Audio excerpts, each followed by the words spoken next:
Thank you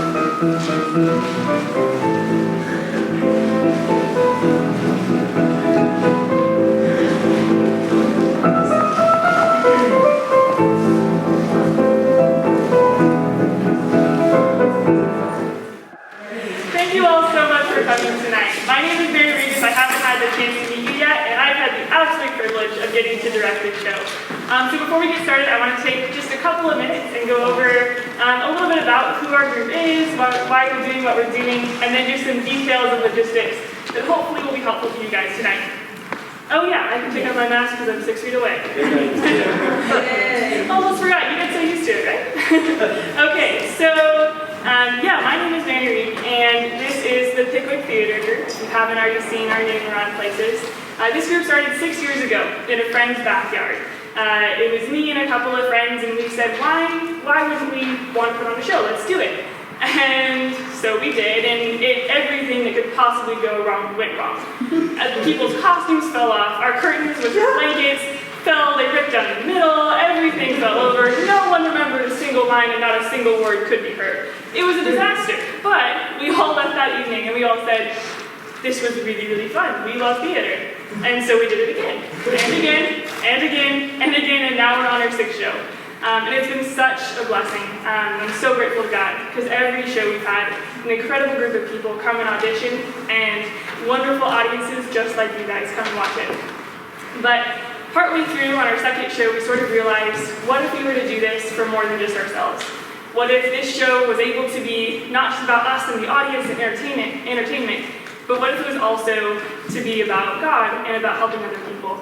So ever since then, we have given 100% of our proceeds away to charity. So all of the money that you are spending tonight, minus a little bit that goes to the Grange here as a thank you for letting us use their facilities, all goes to different charities that we have voted on as a cast.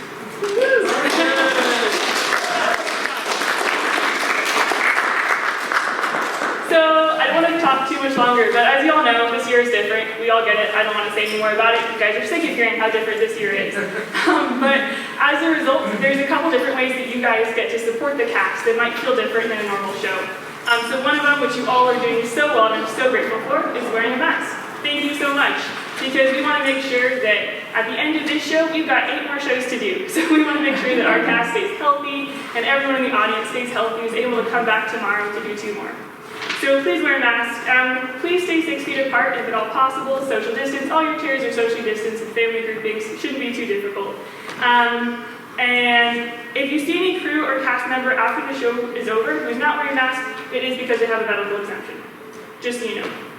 Okay, a couple other things that will be really helpful. We have bathrooms. Yay, they're great. You're going to go ahead and go all the way to the back. You're going to go down the stairs and all the way to the end. And there are our bathrooms, and there's signs leading you all the way there. This is a 2-hour show with a 10-minute intermission. During the intermission, feel free to use the bathrooms. Feel free to look at the bios and the pictures that we have up along the back wall. And please silence your cell phone before the show begins. Thank you all so much. I'm so excited. I'm so grateful to each of you for being here.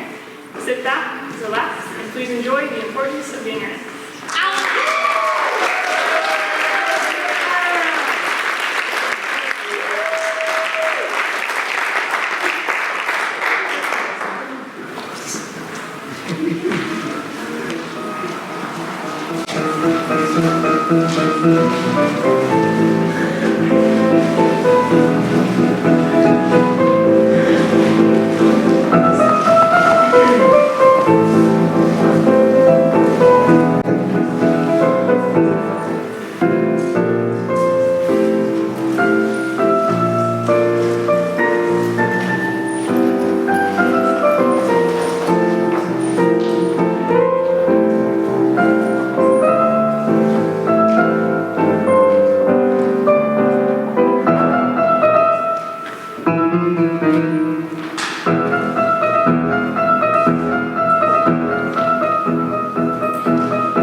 doing? I was playing, Vane. I didn't think it polite to listen, sir.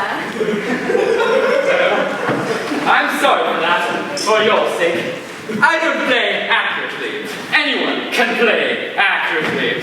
As far as the piano is concerned, sentiment is my forte. You see, I keep the science for life. Yes, sir.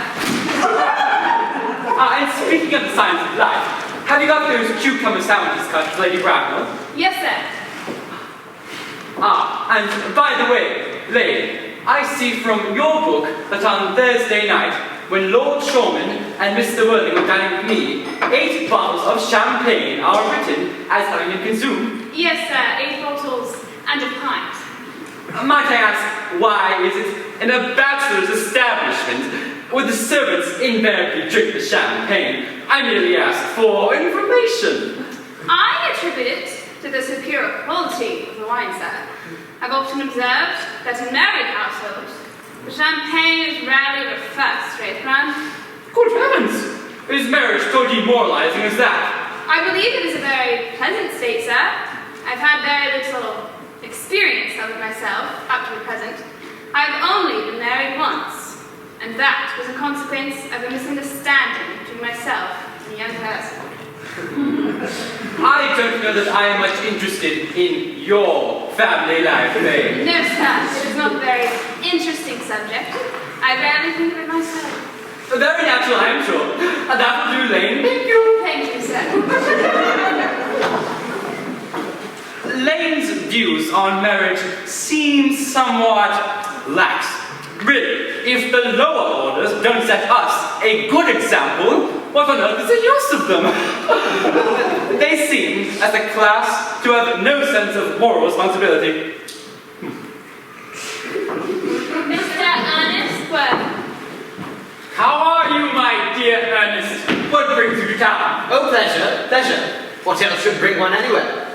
Eating as usual, I see attitude. I find it customary in a good society for one who takes slight refreshment at 5 o'clock. Where have you been since last Thursday? In the country. And what on earth do you do there? When one is in town, one amuses oneself. When one is in the country, one amuses other people. It is excessively boring. And who are these people you amuse? Oh, neighbours, neighbours. Got nice neighbours in your part of Shropshire? Perfectly horrid. Never speak to one of them. How immensely you must amuse them. By the way, Shropshire is your county, is it not? Shropshire? Yes, of course. Hello. Why are these cups? Why? Cucumber sandwiches. Why such reckless extravagance in one so young? Who is coming to tea? Oh, merely Aunt Augusta and Gwendolyn. Oh, how perfectly delightful. Yes, that is all very well, but I am afraid Aunt Augusta won't quite approve of your being here. May I ask why? My dear fellow, the way you flirt with Gwendolyn is perfectly disgraceful. It is almost as bad as the way Gwendolyn flirts with you. I'm in love with Gwendolyn. I have come up to town expressly to propose to her. Oh, I thought you had come up for pleasure. I call that business. How utterly unromantic you are. I really don't see anything romantic about proposing. It is very romantic to be in love. But there is certainly nothing romantic about a definite proposal. Why, one may be accepted. One usually is, I believe. And then, all the excitement is all over. The very essence of romance is uncertainty. If ever I get married, I'll certainly try to forget the fact. I have no doubt that is your attitude. The divorce court was specially invented for people whose memories are so curiously constituted. Oh, there's no use speculating on that subject. Please don't touch the cucumber sandwiches. They are specially ordered for Aunt Augusta. You have been eating them all the time. That is a completely different matter. She is my aunt. As for bread and butter, the bread and butter is for Gwendolyn. Gwendolyn is devoted to bread and butter. And very good bread and butter it is too. Well, my dear fellow, you need not eat as if you were to eat at all. You behave as if you were married to her already. You are not married to her already, and I don't think you ever will be. Why on earth do you say that? Well, in the first place, girls never marry the man they flirt with. Girls don't think it right. Oh, that is nonsense. It isn't. It is a great truth. It accounts for the extraordinary number of bachelors one finds all over the place. In the second place, I don't give my consent. Your consent. My dear fellow, Gwendolyn is my cousin, and before I allow you to marry her, you must clear up the whole question of Cecily. Cecily? What on earth do you mean? What do you mean now, Dubai, Cecily? I don't know anyone by the name of Cecily. Bring Mr. Willing's cigarette case left in the smoking room last time he dined here. Yes, sir. Do you mean to say that you have had my cigarette case all this time? I wish to goodness if you would let me know. I have been writing frantic letters to Scotland Yard about it. I was very nearly offering a large reward. Well, I do hope you're not the one. I happen to be unusually hard up. There is no use in offering a large reward now that the thing is found. I think I found that rather mean of you, Ernest. I must say. However, it makes no matter, for now that I read the inscription inside, I find that the thing isn't yours after all. Of course it's mine. You've seen me read it 100 times, and you've no right whatsoever to read what is written inside. It is a very ungentlemanly thing to read a private cigarette case. Yes, but this isn't your cigarette case. This cigarette case is a present from someone with the name of Cecily, and you said you didn't know anyone with that name. Well, if you want to know, Cecily happens to be my aunt. Your aunt? Yes, charming old lady she is too. Lives at Tunbridge Wells. Just get back to me, Jane. Yes, but why does she call herself Little Cecily if she's your aunt and lives at Tunbridge Wells? From Little Cecily with the fondest love. My dear fellow, what on earth is there in that? Some aunts are tall and some aunts are not tall. That is the matter. That surely my aunt may be allowed to decide for herself. You seem to think that every aunt should be exactly like your aunt. That is absurd. For heaven's sake, give me back my cigarette case. Yes, but why does she call you her uncle? From Little Cecily with her fondest love to her dear Uncle Jack. Now, there is no objection, I admit, to an aunt being a small aunt, but for an aunt, no matter what the size may be, to call her own nephew her uncle? I can't quite make out. Besides, your name isn't Jack at all. It is Ernest. It isn't Ernest, it's Jack. But I've always called you by the name of Ernest. You've always answered to the name of Ernest. I've always introduced you to everyone as Ernest. You look as if your name was Earnest. You are the most earnest-looking persons I have met in my whole life. It's perfectly absurd that your name isn't Ernest. It's on your cards. Here is one of them. Mr. Ernest Worthing before the Albany. I'll be keeping this as proof that your name is Ernest. If you ever attempt to deny to me, or to Gwendolyn, or to anyone else. Well, my name is Ernest in town and Jack in the country. And the cigarette case was given to me in the country. Yes. But that does not clear up the fact that your small Aunt Cecily, who lives at Tunbridge Wells, calls you her dear uncle. Come on, old boy. You would much better have everything at once. Might I add, I'd always suspected you of being a confirmed and secret Bunburyist, and I'm quite sure of it now. Bunburyist? What on earth do you mean by a Bunburyist? I'll reveal the meaning of that incomparable expression as soon as you are kind enough to reveal to me why you are Ernest in town and Jack in the country. Well, produce my cigarette case first. Here it is. Now produce your explanation, and pray make it improbable. My dear fellow, there is nothing improbable about my explanation at all. In fact, it is perfectly ordinary. The old Mr. Thomas Cardew, who adopted me when I was a little boy, made me in his will guardian to his granddaughter, Miss Cecily Cardew. Cecily, who addresses me as her uncle, from motives of respect that you could not possibly appreciate, lives at my place in the country under the charge of her most admirable governess, Miss Prism. And where is that place in the country, by the way? That is of nothing to you, dear boy. You are not going to be invited. I may tell you candidly that the place is not in Shropshire. Ha! I suspect that, my dear fellow. I have wondered all over Shropshire on 2 separate occasions. Now go on. Why are you Earnest in town and Jack in the country? My dear Algy, I don't know whether you'll be able to understand my real motives. You are hardly serious enough.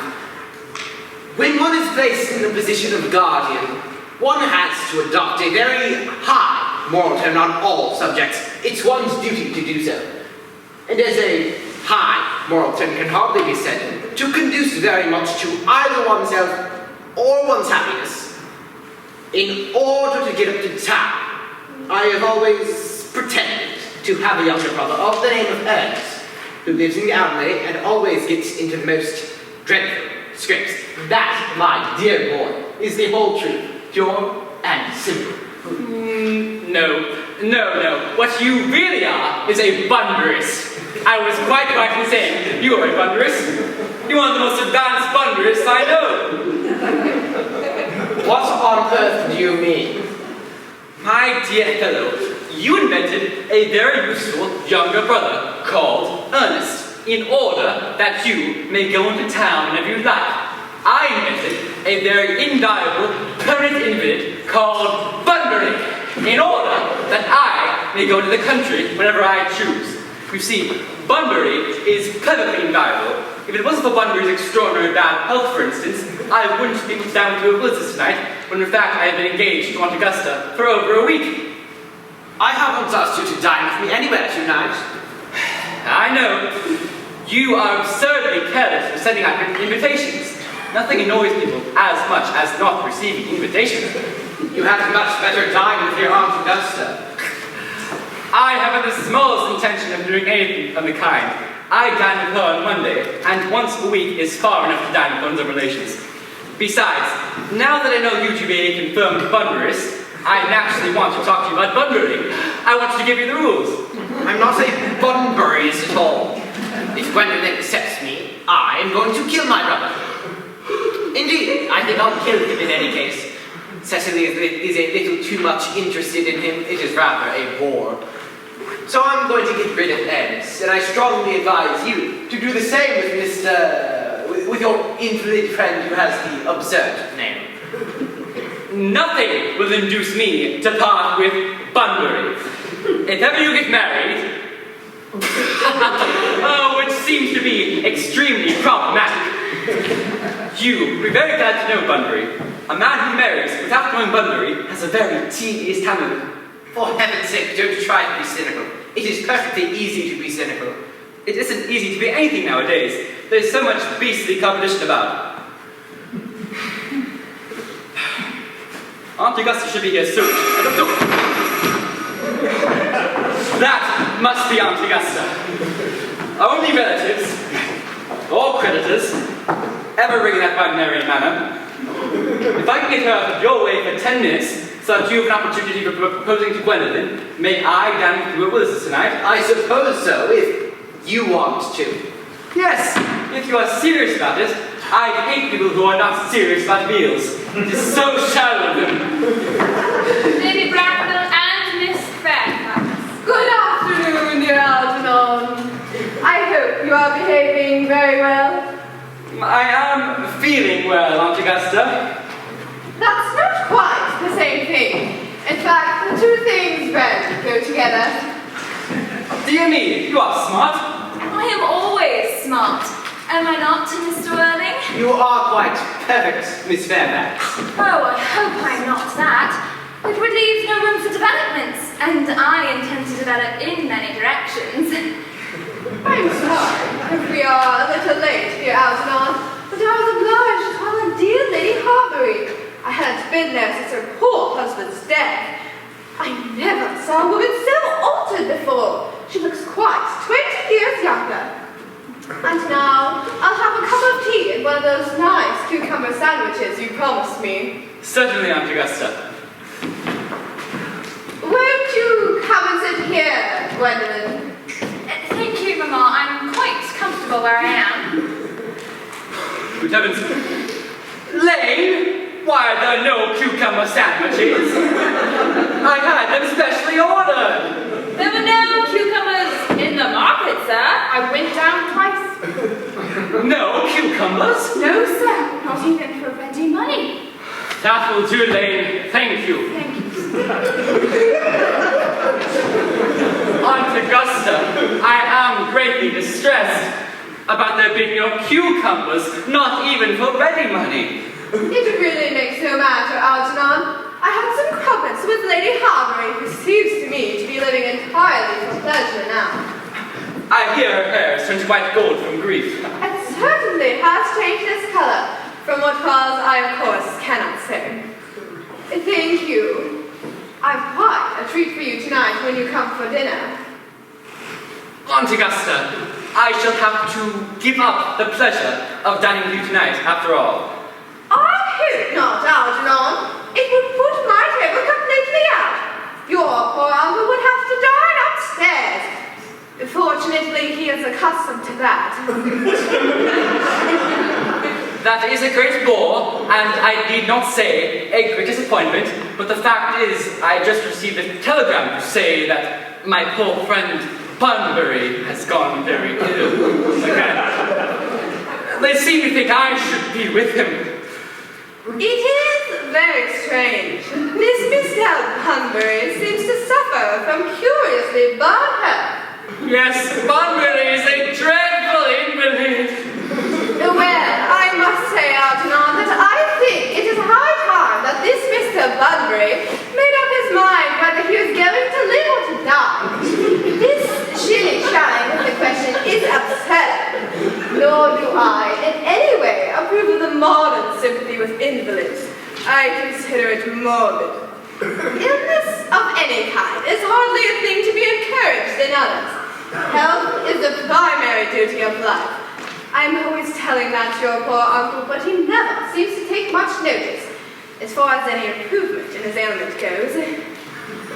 I would be much obliged if you would ask Mr. Bunbury, from me, to be kind enough not to have a relapse on Saturday, for I rely on you to arrange my music for me. It is my last reception, and one wants something that will encourage conversation. I will speak to him, Aunt Augusta, if he is still conscious. And I think I can promise you, he'll be all right by Saturday. But of course, music is a great difficulty to plan. You see, if one plays good music, nobody listens. If one plays bad music, nobody talks. I'll run over the program I've drawn out, if you are kind enough to follow me into the other room for a moment. Thank you. It is very thoughtful of you. I'm sure the program will be delightful after a few expurgations. French songs I cannot possibly allow. People always seem to think they are improper and either look shocked, which is vulgar, or laugh, which is wit. But German sounds a thoroughly respectable language, and indeed, I believe it so. Gwendolyn, you will accompany me? Certainly, Mamma.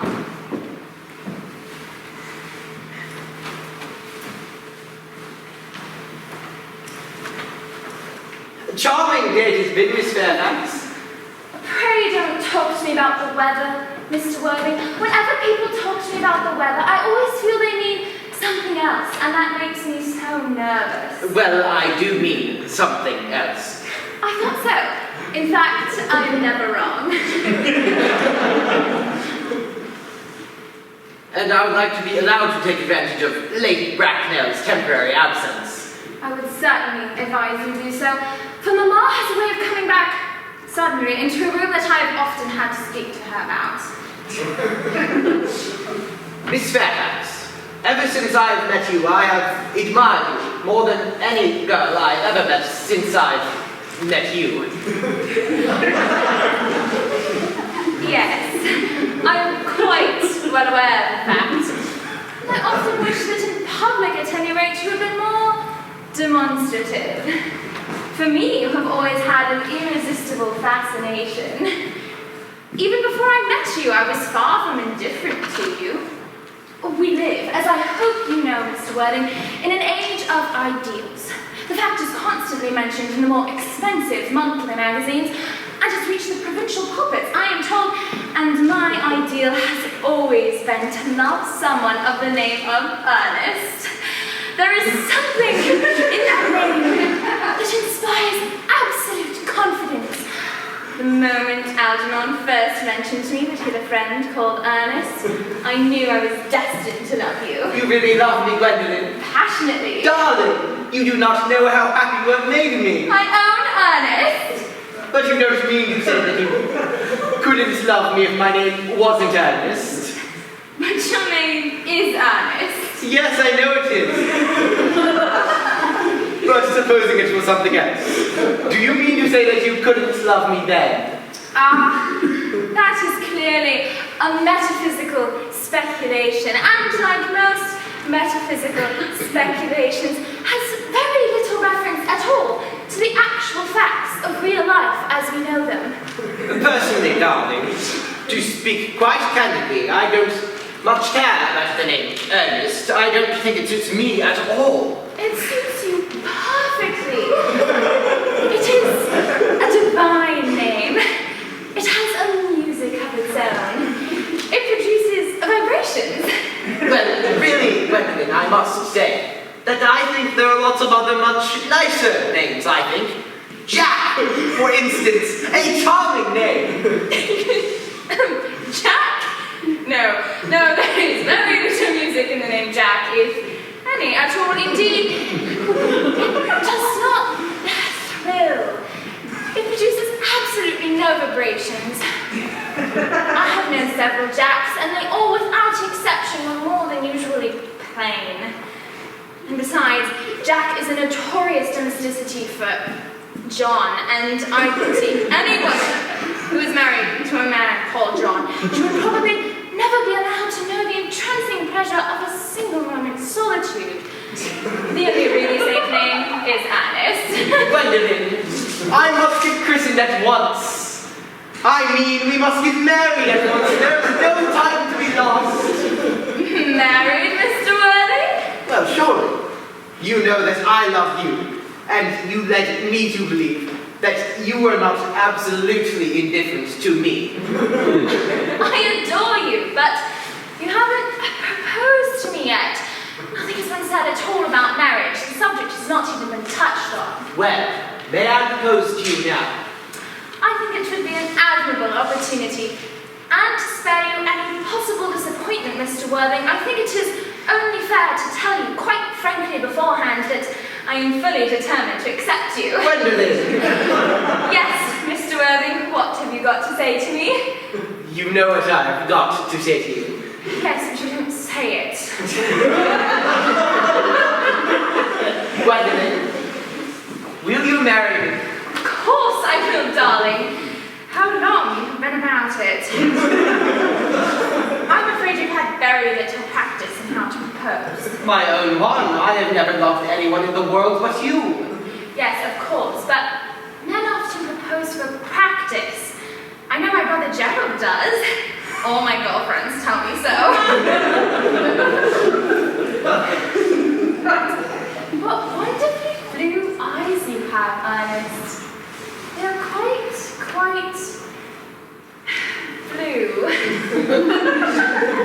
You always look at me just like that, especially when there are other people present. Mr. Worthing! That's a very common posture. It is most indecorous. Mamma, I must beg you to retire. This is no place for you. Besides, Mr. Worthing is not quite finished yet. Repeat? What, may I ask? I am engaged to Mr. Worthing, Mamma. Pardon me, you were not engaged to anyone. When you do become engaged to someone, I or your father, should his health permit him, will inform you of the fact. An engagement should come on a young girl as a surprise, pleasant or unpleasant as the case may be. It is hardly a thing that she could possibly be allowed to arrange for herself. And now, I have a few questions to put to you, Mr. Worthing. While I am making these inquiries, you, Gwendolyn, will wait for me below in the carriage. Mamma! In the carriage, Gwendolyn.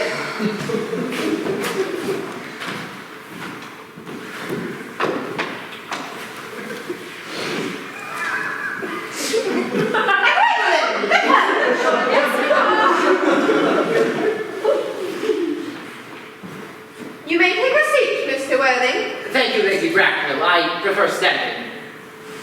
I feel bound to tell you that you are not down on my list of eligible young men, although I have the same list as the dear Duchess of Bolton has. We work together, in fact. However, I am quite ready to enter your name, should your answers be what a really affectionate mother requires. Do you smoke? Well, yes, I must admit I smoke. I am glad to hear it. A man should always have an occupation of some kind. There are far too many idle men in London as it is. How old are you? 29. A very good age to be married at. I am of the opinion that a man who desires to get married should know either everything or nothing. Which do you know? I know nothing, Lady Bracknell. I am pleased to hear it. I do not approve of anything that tampers with natural ignorance. The whole theory of modern education is radically unsound. Fortunately, in England, at any rate, education produces no effect whatsoever. If it did, it would prove a serious danger to the upper classes, and would probably lead to acts of violence in Grosvenor Square. What is your income? Between 7,000 and 8,000 a year. In land or in investments? In investments, chiefly. That is satisfactory. What between the duties expected of one during one's lifetime and the duties exacted from one after one's death, land has ceased to be either a profit or a pleasure. It gives one position and prevents one from keeping it up. That's all that can be said about land. I have a country house with some land, of course, attached to it about 1,500 acres, I believe. But I don't depend on that for my real income. In fact, as far as I can make out, the poachers are the only people who make anything out of it. A country house. How many bedrooms? Well, that point can be cleared up afterwards. You have a townhouse, I hope. A girl with a simple, unspoiled nature like Gwendolyn could hardly be expected to reside in the country. Well, I own a house in Belgrave Square, but it is let by the year to Lady Bloxham. Of course I can get it back whenever I like at 6 months' notice. Lady Bloxham. I don't know her. Oh, she goes out very little. She's a lady considerably advanced in years. Ah, nowadays that is no guarantee of respectability of character. What number in Belgrave Square? 149. The unfashionable sign. I thought there was something. However, that can easily be altered. Do you mean the fashion or the sign? If necessary, I presume. What are your politics? Well, I'm afraid I really have none. I am a liberal unionist. Oh, they count as toys. They dine with us. Now, to minor matters. Are your parents living? I've lost both my parents. To lose one parent, Mr. Worthing, may be regarded as a misfortune. To lose both looks like carelessness.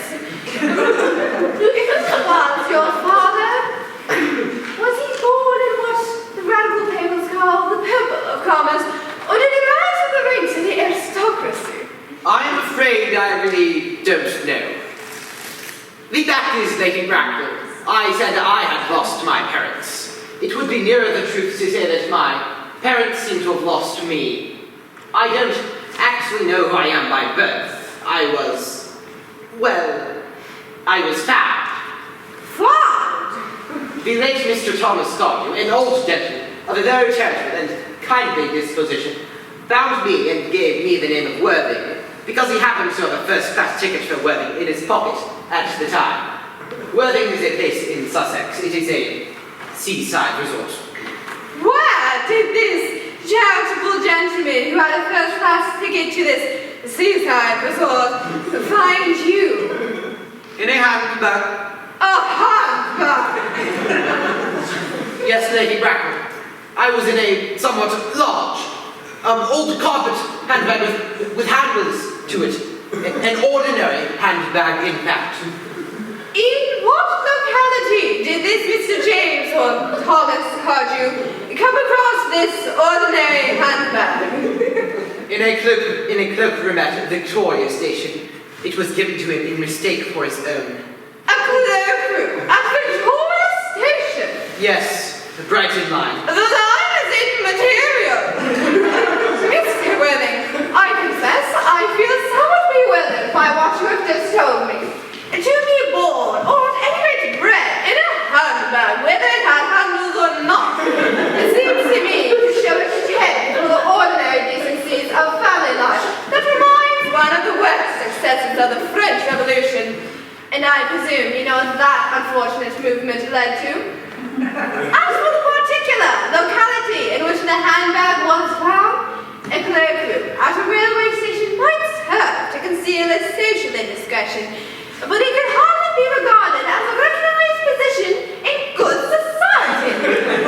May I ask you then what you would advise me to do? I need hardly say that I would do anything to ensure Gwendolyn's happiness. I would strongly advise you, Mr. Worthing, to try and acquire some relations as soon as possible, and to make a definite effort to produce, at any rate, one parent of either sex before the season is quite over. Well, I don't see how I could possibly manage to do that. I can produce the handbag at any moment. It is in my dressing room at home. I really think that should satisfy you, Lady Bracknell. Me, sir? What has it to do with me? You can hardly imagine that I and Lord Bracknell would dream of allowing our only daughter, a girl brought up with the utmost care, to marry into a cloakroom and form an alliance with a parson. Good morning, Mr. Edding. Good morning.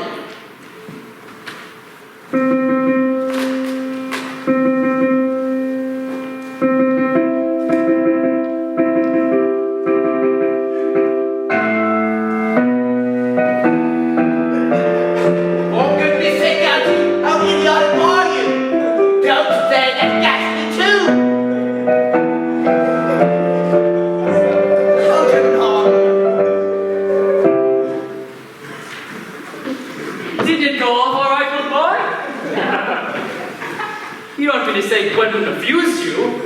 I noticed the way she has. She is always refusing people. It's most ill-natured of her. Oh, Gwendolyn is as right as a trivet. As far as she is concerned, we are engaged. Her mother is perfectly unbearable. Never met such a gorgon. I don't really know what a gorgon is like, but I am sure that Lady Bracknell is one. In any case, she is a monster without being a myth, which is rather unfair. I beg your pardon. I suppose I shouldn't talk about your own aunt in this way before you. Old boy, I just love bringing my own relations to views. It is the only thing that allows me to get over them at all. You see, relations are simply a tedious pack of people who haven't got the remotest knowledge of how to live, nor the smallest intention of when to die. Oh, that is nonsense, Algie. It isn't. Well, I want to argue about the matter. You always wanted to argue about things. That is exactly what things were originally made for.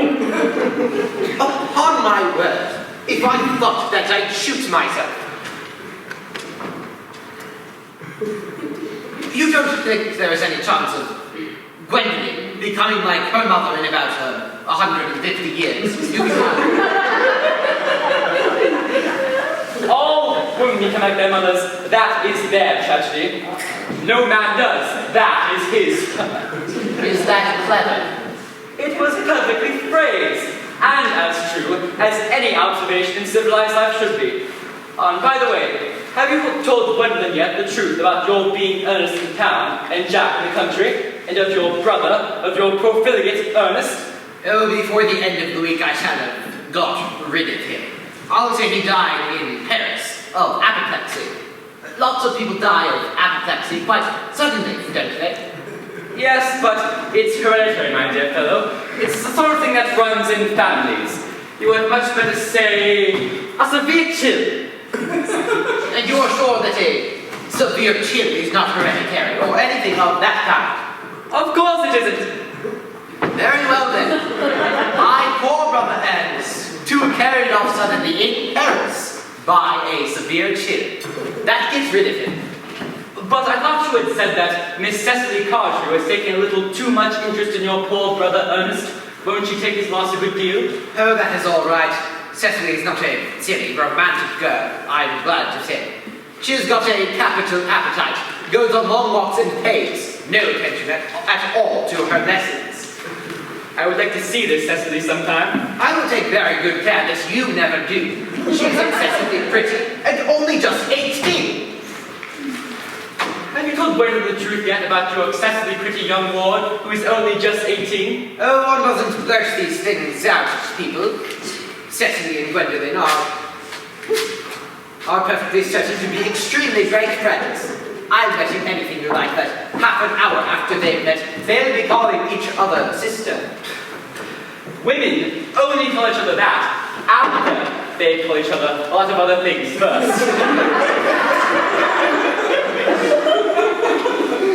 Now, if you want to get a good table of Willis's, we need to go and dress. Did you know it is nearly 7? Oh, it is always nearly 7. Well, I'm hungry. I never knew you when you weren't. Miss Fairfax. Gwendolyn, upon my word. Algy, kindly turn your back. I have something very particular to say to Mr. Worthing. I really can't allow this kind of behavior at all. Algy, you always adopt a strictly immoral attitude towards life, and I don't think you're quite old enough to do that. My own darling. Earnest, we may never be married. From the expression on Mamma's face, I fear we never shall. Few parents nowadays pay any regard to what their children say to them.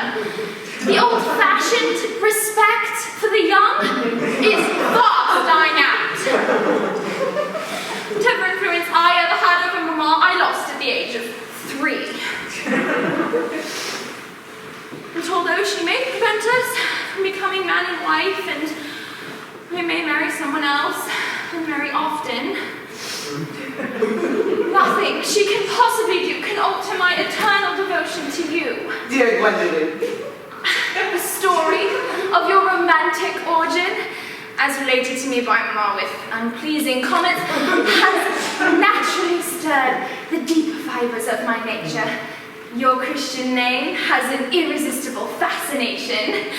The simplicity of your character makes you exquisitely incomprehensible to me. Oh, your address at the Albany town I have, but what is your address in the country? One moment, let me write it down.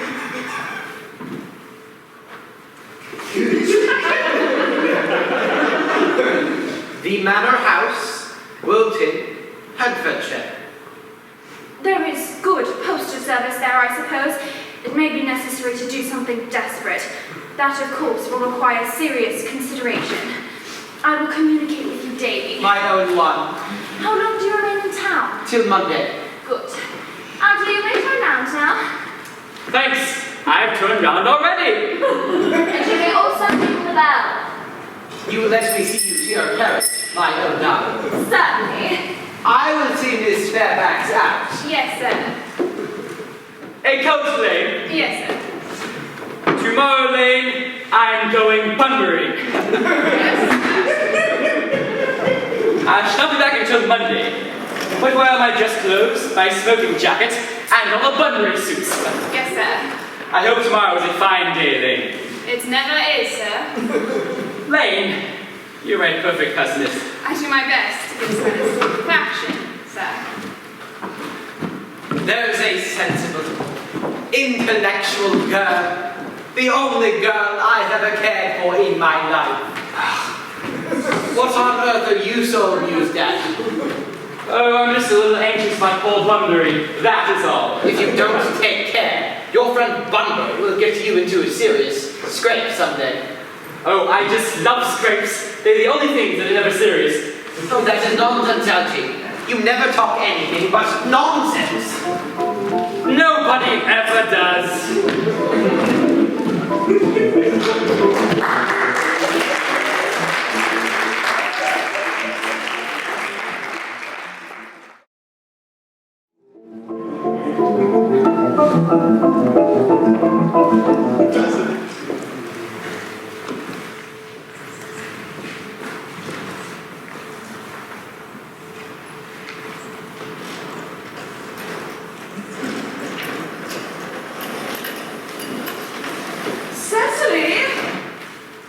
Cecily, surely such a tertarian occupation as the watering of flowers is rather Milton's duty than yours, especially at the moment when intellectual pleasures await you. Your German grammar is here on the table. Pray open it to page 15. We will repeat yesterday's lesson. But I don't like German. Isn't that all a becoming language? I know perfectly well that I look quite plain after my German lesson. Child, you know how anxious your guardian is, that you should improve yourself in every way. He laid particular stress on your German as he was leaving for town the other day. Indeed, he always lays stress on your German as he is leaving for town. Dear Uncle Jack is so very serious. Sometimes I think he is so serious he cannot be quite well. Your guardian enjoys the best of health, and such gravity of demeanor is to be especially commended in one so comparatively young as he is.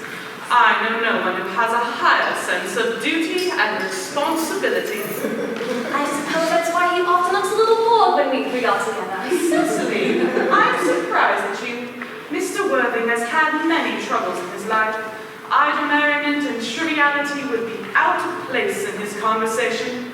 You must remember his constant anxiety over that unfortunate young man, his brother. I just wish Uncle Jack would allow that unfortunate young man, his brother, to come down here sometimes. You might be a good influence over him in his prison. I'm sure you certainly would. You know things such as German and geology and things of that kind that influence a man very much. I do not think that even I can produce any effect on a character that, according to his own brother's admission, is irretrievably weak and vacillating. Indeed, I am not sure I would desire to reclaim him. I am not in favor of this modern mania for turning bad people into good people at a moment's notice. As a man sows, so let him reap. You must put away your diary, Cecily. I really don't see why you should keep a diary at all. I keep a diary in order to enter the wonderful secrets in my life. I didn't write them down. I should probably forget all about them. Memory, my dear Cecily, is the diary that we all carry about with us. Yes, but memory usually chronicles things that have never happened and couldn't possibly have happened. I believe that memory is responsible for the 3-volume novels that movie sends us. I would speak slightingly of the 3-volume novel, Cecily. I wrote one myself in earlier days. Did you really, Miss Prism? Oh, how wonderfully clever you are. I hope it did not end happily. It's like novels that end happily. They depress me so much. The good ended happily, and the bad unhappily. That is what fiction means. I suppose so, but it seems unfair. And was your novel ever published? Alas, no. The manuscript, unfortunately, was abandoned. To your work, child, these speculations are profitless. But I see Dr. Chasuble's coming up to the garden. Dr. Chasuble! This is indeed a pleasure. And how are we this morning, Miss Prism? You are at your club? Miss Prism has just been complaining of a slight headache. I believe it do her so much good to have a short stroll in the park with you, Dr. Chasuble. Cecily, I've not mentioned anything about a headache. Now, dear Miss Prism, I felt instinctively that you had a headache. Indeed, I was thinking about that. Not my German lesson, the director came in. I hope Cecily you're not inattentive. I'm afraid I am. That is strange. Were I fortunate enough to be Miss Prism's pupil, why, I would hang upon her lips.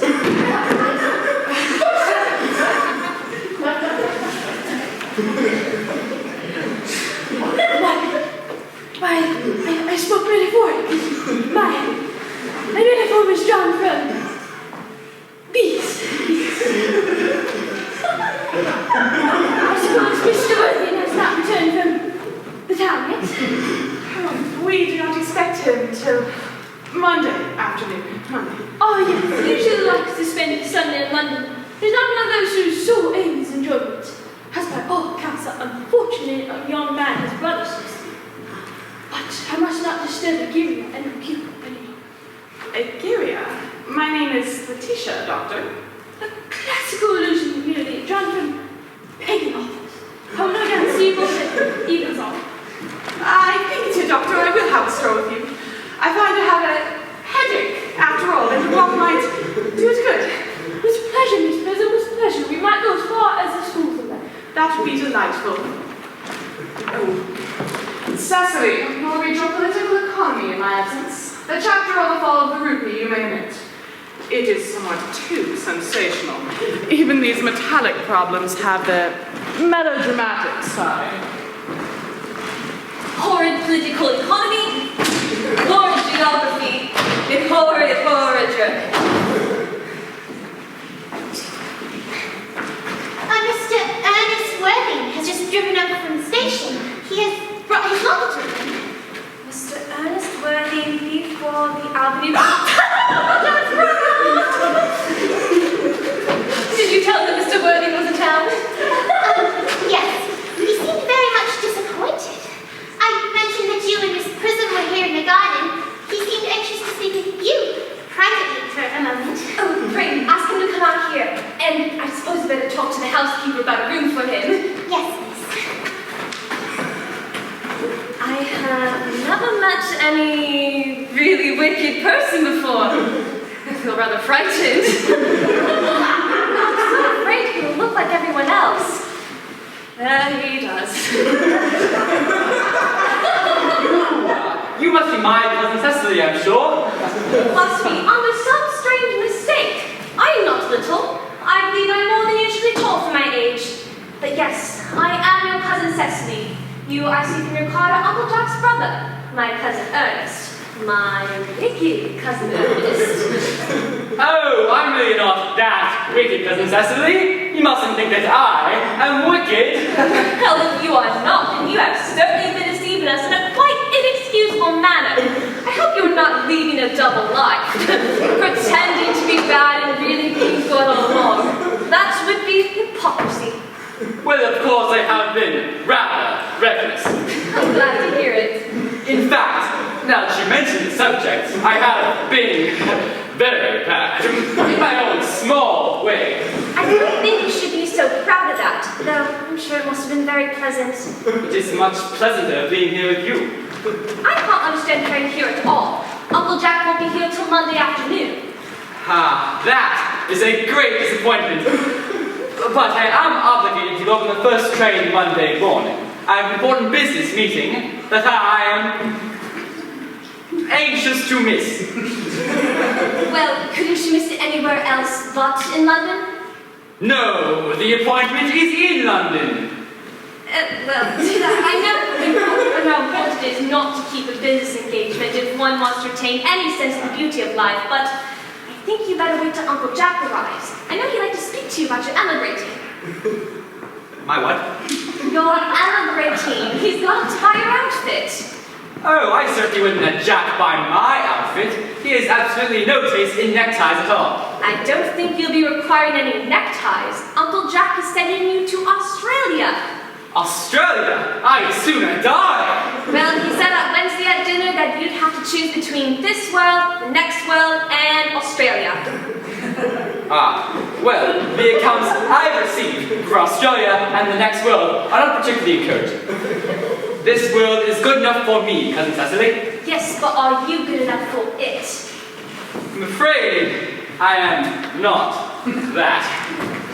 That is why I want you to reform me. You might make it your mission if you don't mind. I'm afraid I have no time this afternoon. Well, do you mind my reforming myself then? I think that's rather exotic of you, but I think you should try. I will. I feel better already. You are looking a little worse. That is just because I am hungry. Oh, listen to me. I should have remembered that when one's going to lead an entirely different life, one requires regular wholesome meals. Won't you come in? Thank you. Might I have a buttermore first? I never have any appetite unless I have a buttermore first. A Mary Shell meal? No, I'd soon have a pink rose. Why? And that is because you are like a pink rose, Cousin Cecily. I don't think it'll be right for you to talk to me like that. Miss Prism never says such things to me. Then Miss Prism is a short-sighted old lady. You are the prettiest girl I've ever seen. Miss Prism says that all good looks are a snare. And they're a snare. Any sensible man would like to be cut up in. I surely wouldn't want to catch a sensible man. I wouldn't know what to talk to him about.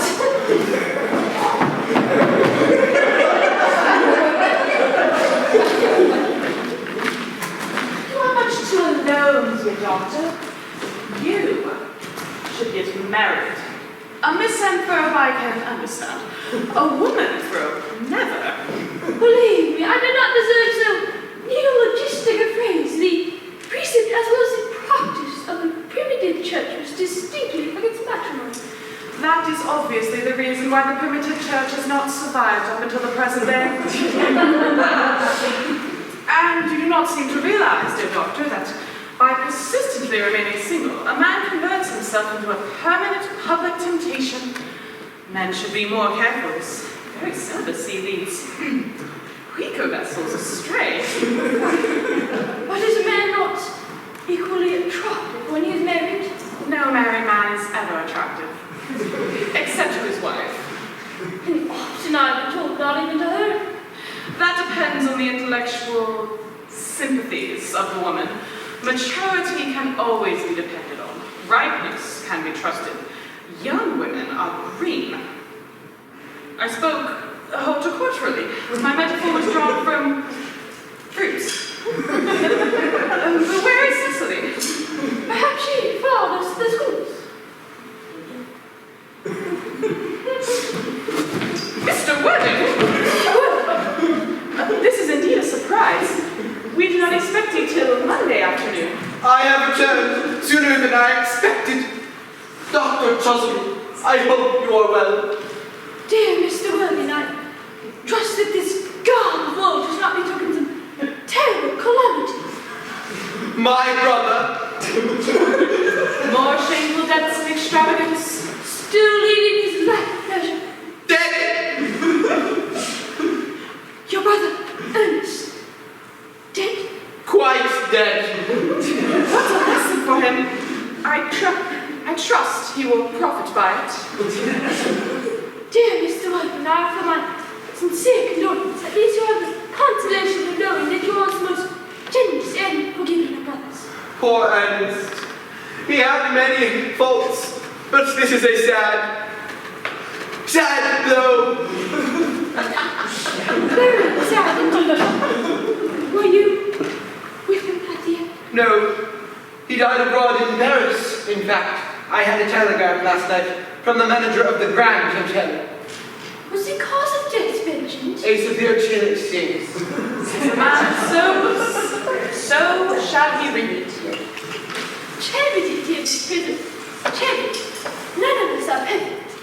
I myself am peculiarly susceptible to drafts. Will the interment take place here? No. He seems to have expressed a desire to be buried in Paris. Paris? I fear that hardly points to any very serious state of mind of the lost. You would no doubt wish for me to make some preach it next summer.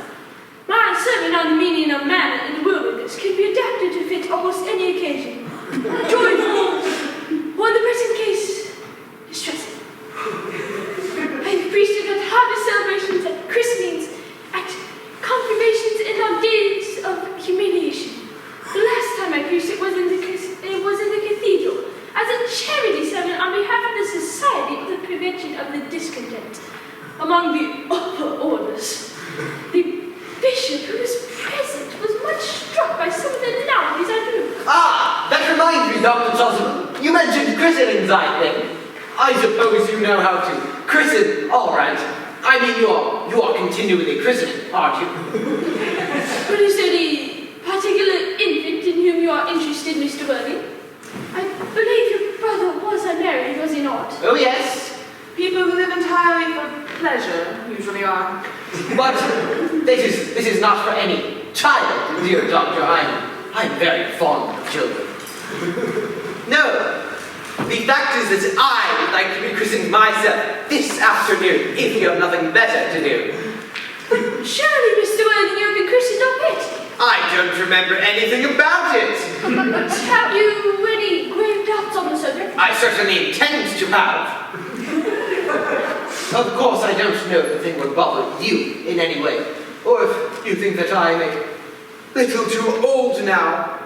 Not at all. The christening, as well as the immersion of adults, is a completely canonical practice. Immersion. You need have no apprehensions. The sprinkling is all that is necessary, or indeed, I think, advisable. The weather is so changeable. At what hour would you wish the ceremony performed? Oh, I might trot round about 5, if that would suit you. Perfectly, perfectly. In fact, I have 2 similar ceremonies to perform at that time. A case of twins that occurred recently in one of your outlying cottages on your own estate. Poor James the Carter, a most hard-working man. Oh, I don't see very much fun in being christened along with other babies. It would be childish. Would 5:30 do? Admirably, admirably, admirably. But now, dear Mr. Worthing, I must not intrude into a house of sorrow any longer. Just remember, for what's in to us, bitter trials are often blessings in disguise. This seems to me a blessing of an extremely obvious kind. Oh, Uncle Jack, I am so pleased to see you back. Oh, but what horrid clothes you have on. Do go and change that. Cecily! Child, my child. What is the matter, Uncle Jack? Do look happy. Look as if you had a toothache. And I've got such a surprise for you. Who do you think is in the dining room? Your brother. Who? Your brother, Ernest. He arrived about half an hour ago. What nonsense! I haven't got a brother. Oh, don't you say that. However badly he may behave to you in the past, he is still your brother. You couldn't be so heartless with so him. I'll go tell him to come out. And you will shake hands with him, won't you, Uncle Jack? These are joyful tidings. After we'd all been resigned to his loss, his sudden return seems to me peculiarly distressing. My brother is in the dining room. I don't know what it all means. I think it is perfectly absurd. Brother John! Good heavens! I have come down from town to tell you that I am very sorry for all the trouble I have given you, and I intend to lead a better life in the future. Uncle Jack, you're not going to refuse your own brother's hand.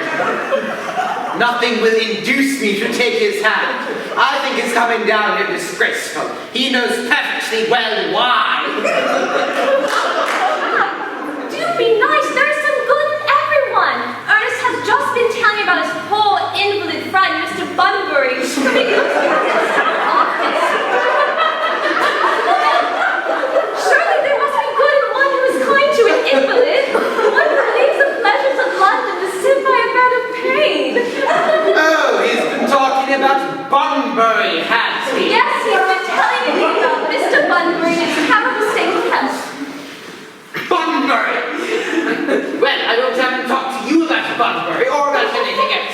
it is enough to drive one perfectly frantic. Of course I admit all the faults are on my side, but I must say, I think I find Brother John's coldness to me to be peculiarly painful. I guess I just expected a more enthusiastic welcome, especially considering it's my first time coming here. Uncle Jack, if you do not take your own brother's hand, I will never forgive you. Never forgive me. Never, never, never. Well, this is the last time I shall ever do it. It's pleasant, is it not, to see so pleasant a reconciliation? I think we might leave the two brothers together. Cecily, you will come with us.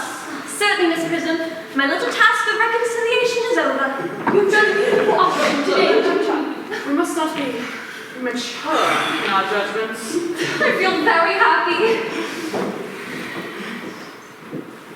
You young scoundrel, you have got to get down to this place as soon as possible. I don't allow any bun-burying here. I have put Mr. Earnest's things in the room next to yours, sir. I suppose that is all right? What? Mr. Earnest's luggage, sir. I have unpacked it and put it in the room next to your own. His luggage. Yes, 3 portmanteaus, a dressing case, 2 hat boxes, and a large luncheon basket. I'm afraid I cannot stay more than a week. This time. Marianne, order the dog caught at once. Mr. Earnest has been suddenly called back to town. Yes, sir. What a fearful liar you are, Jack. I have not been called back to town at all. Yes, you have. I haven't heard anyone call me. Your duty as a gentleman calls you back.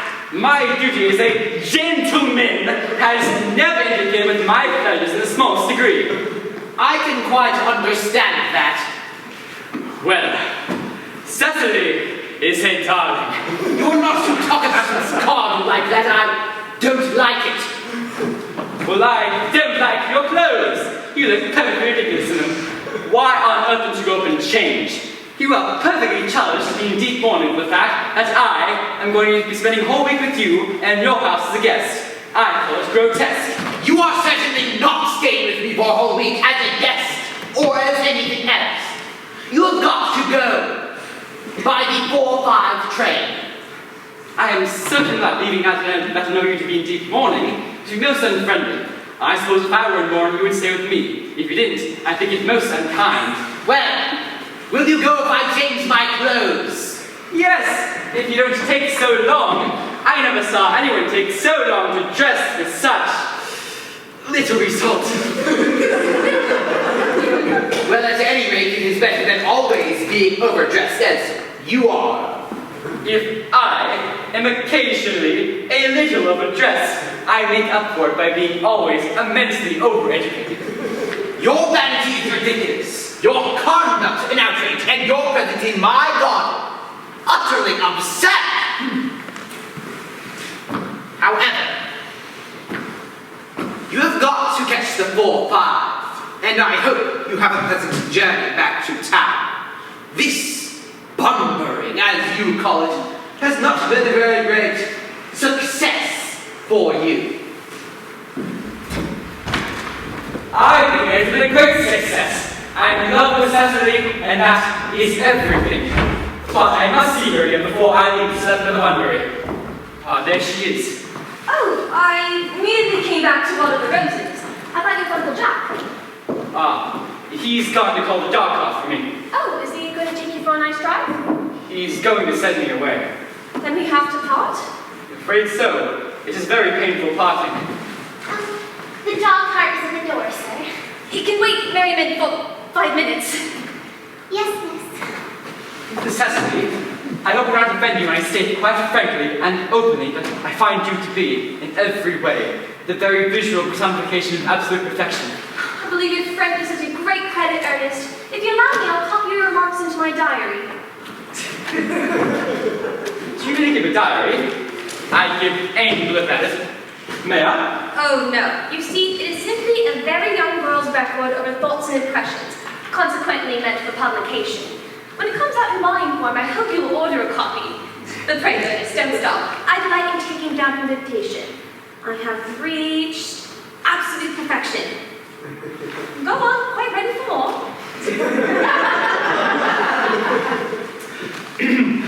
Don't cough, Ernest. When one is dictating, one should speak fluently and not cough. Besides, I don't know how to spell a cough. Cecily, ever since I first looked upon your wonderful, incomparable beauty, I have dared to love you wildly, passionately, devotedly, hopelessly. I don't think you should tell me that you love me wildly, passionately, devotedly, and hopelessly. Hopelessly doesn't seem to make much sense, does it? Cecily, I was going to say, The dog cart is waiting, sir.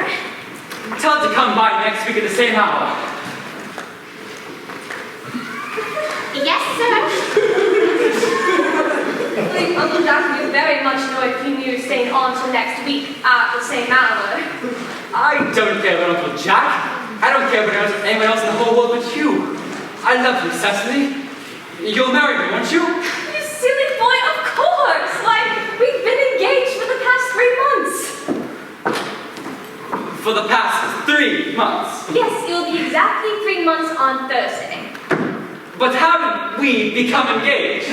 Well, when dear Uncle Jack first confessed to us that he had a younger brother who is very wicked and bad, you, of course, became the chief topic of conversation between myself and Miss Prism. And of course, a man who is very much talked about is always very attractive. One thinks there must be something in him after all. I dare say it was foolish in me, but I fell in love with you, Ernest. Darling, but when was the engagement actually settled? On the 14th of February last, worn out by your entire ignorance of my existence, I was determined to end the matter one way or another. And after long struggles myself, I accepted you underneath this dear old tree here. The next day, I bought this little ring in your name, and this little bangle with a true lover's knot on it that I promised you always to wear. Did I get you this? It is very pretty, isn't it? Yes, you've wonderfully good taste, Ernest. It's the excuse for his giving you for living such a bad life. And here is a box in which I kept your dear letters. My letters? But my own sweet Cecily, I have never written you any letters. You need to hardly remind me of that, Ernest. I remember all too well that I was forced to write your letters for you. I wrote 3 times a week and sometimes oftener.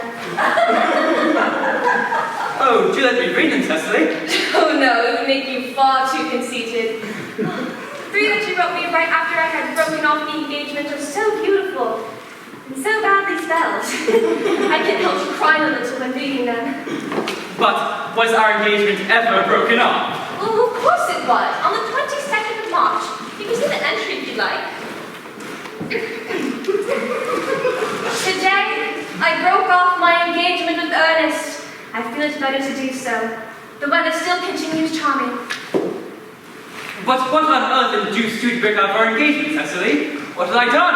I had done nothing at all. It really does indeed pain me to hear you say you broke off our engagement, particularly when the weather was so charming. It could hardly be a serious engagement if it had been broken off at least once. Besides, I forgave you before the week was out. What a perfect angel you are, Cecily. You dear romantic boy.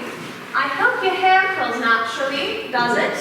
Yes, darling, with a little help from others. I'm glad to hear it. You won't break off our engagement again, will you? Well, I couldn't break off our engagement now that I've actually met you, but there is the question of your name. Of course. You mustn't laugh at me, darling, but it's always been a girlish dream of mine to marry someone by the name of Earnest. There's just something in that name that inspires absolute confidence. I pity any poor woman whose husband isn't called by the name of Earnest. But my own sweet Cecily, do you mean to say, if I had some other name, you could not love me? Why, what name? Oh, I don't know. A name you'd like. Algernon, for instance.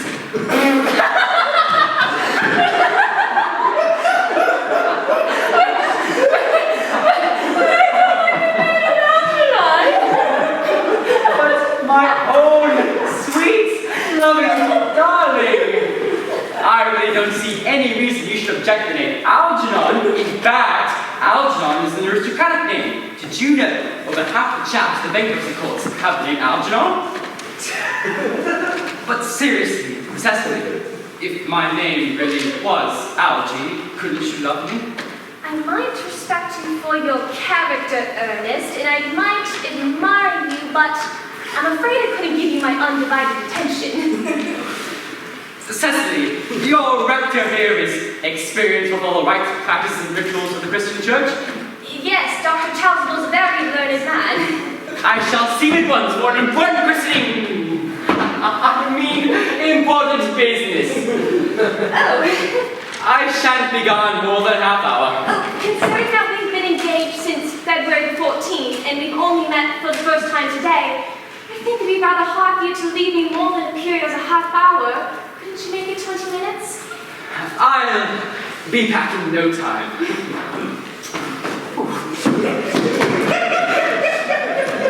Oh, what an impetuous boy he is! I like his hair so much. I must enter his proposal into my diary. I am to marry Earnest!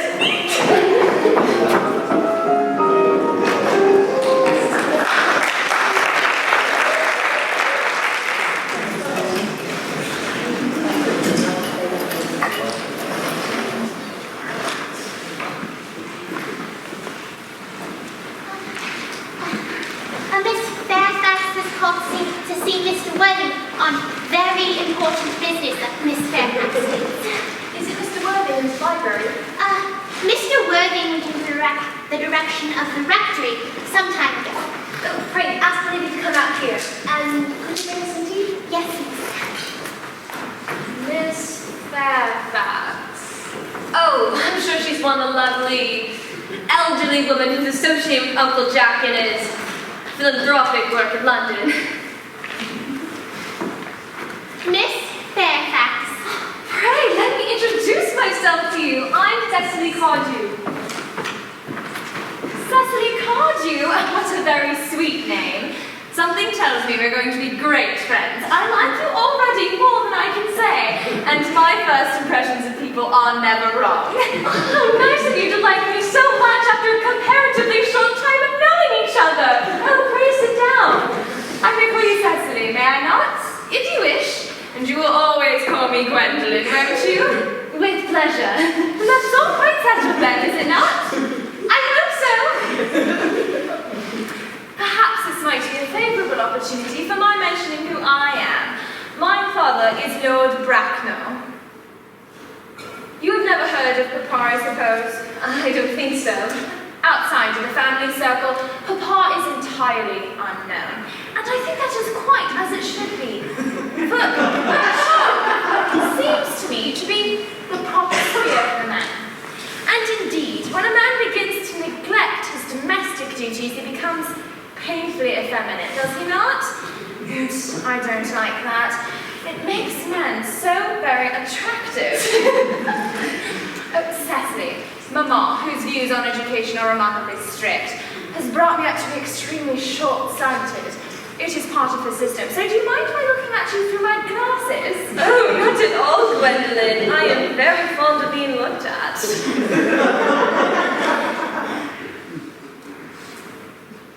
You are here on a short visit, I suppose? Oh, no, I live here. Really? No doubt your mother or some female relative of advanced years resides here also. Oh, no, I don't have a mother, nor, in fact, any relations. Indeed. My guardian, with the assistance of Miss Prison, has an arduous task of looking after me. Your guardian? Yes, I'm Mr. Worthing's boy. Oh. It is strange. He never mentioned to me that he had a ward. How very secretive of him. He grows more interesting hourly. I am not sure, however, that this news inspires me with feelings of unmixed delight. I am very fond of you, Cecily. I have liked you ever since I met you. But I cannot help but state that now that I know that you're Mr. Worthing's ward, I wish you were just a bit older than you seem to be and not quite so very alluring in appearance, and if if I may speak candidly. Oh, pray do. I believe whenever one has something unpleasant to say, one should always be quite candid. Well, to speak with perfect candor, Cecily, I wish you were fully 42 and more than usually plain for your age. Ernest has a strong, upright nature. He is the very soul of truth and honor. Disloyalty would be as impossible to him as deception. But even men of the noblest possible moral character are extremely susceptible to the influence of the physical charms of others. Pardon me, Gwendolyn, but did you say Ernest? Yes. Oh, it is not Mr. Earnest Worthing who is my guardian, it is his brother, his elder brother. Oh, Ernest never mentioned to me that he had a brother. I'm afraid they've not been on good terms for a quite long time now. Ah, that accounts for it. And now that I think of it, I have never heard any man mention his brother. The subject seems distasteful to most men. Cecily, you have lifted a load from my mind. I was becoming almost anxious. It would have been terrible if a cloud could have come across a friendship like ours, would it not? And now you're quite sure that it is not Mr. Earnest Worthing who is your guardian? Oh, quite sure. In fact, I'm going to be his. I beg your pardon. Dear Mr. Gwendolyn, there's no reason why I shouldn't be speaking of it to you. I'm sure our little county newspapers are going to chronicle the fact of it next week. Mr. Earnest Worthing and I are engaged to be married. My dear Cecily, I'm afraid there must be some slight error. Mr. Earnest Worthing is engaged to me. The announcement will appear on the Morning Post Saturday at the latest. I'm afraid you must be under some strange misconception. Ernest proposed to me exactly 10 minutes ago. That certainly is quite odd, for he asked me to be his wife yesterday afternoon at 5:30. If you'd care to verify the incident yourself, I never travel without my diary. One must always have something sensational to read on the train. I'm so sorry, Cecily, if it is any disappointment to you, but I'm afraid I have the prior claim. Dear Miss Gwendolyn, it would distress me more than I could tell you if it would cause you any mental or physical anguish, but I feel bound to point out that since Ernest proposed to you, he has clearly changed his mind. Well, if the poor boy has been entrapped into any foolish promise, I shall make it my duty to rescue him immediately and with a firm hand. Do you suggest, Miss Fairfax, that I entrap Ernest into an engagement? Oh, how dare you! This is no time for wearing shallow master manners. When I see a spade, I call it a spade. I'm glad to say I have never seen a spade. It is clear to me that our social spheres have been widely different. Shall I leave it to you as usual, Nick? Yes, as usual. Are there any interesting walks in the vicinity, Miss Cardew? Yes, Miss Fairfax, quite many. On the top of those hills quite close, one can see over 5 counties. 5 counties? I don't think I would like that. I hate crowds. I suppose that was why you live in town?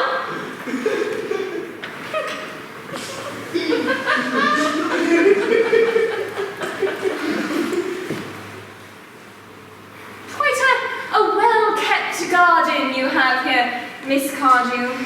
So glad you like it. I had no idea there were so many flowers in the country. Oh, flowers are just as common here as people are in London. I can't imagine how anyone manages to exist in the country. If anybody who is anybody does, the country always bores me to death. Oh, that's what the newspaper call an agricultural depression, is it not? I believe the aristocracy is suffering very much from it just at the present. I believe it is almost an epidemic amongst them. May I offer you some tea, Miss Fairfax? Thank you. Detestable girl, but I require tea. Sugar? No, thank you. Sugar is not fashionable anymore. Cake or bread and butter? Bread and butter, please. Cake is rarely seen at the best houses nowadays. And that to Miss Fairfax.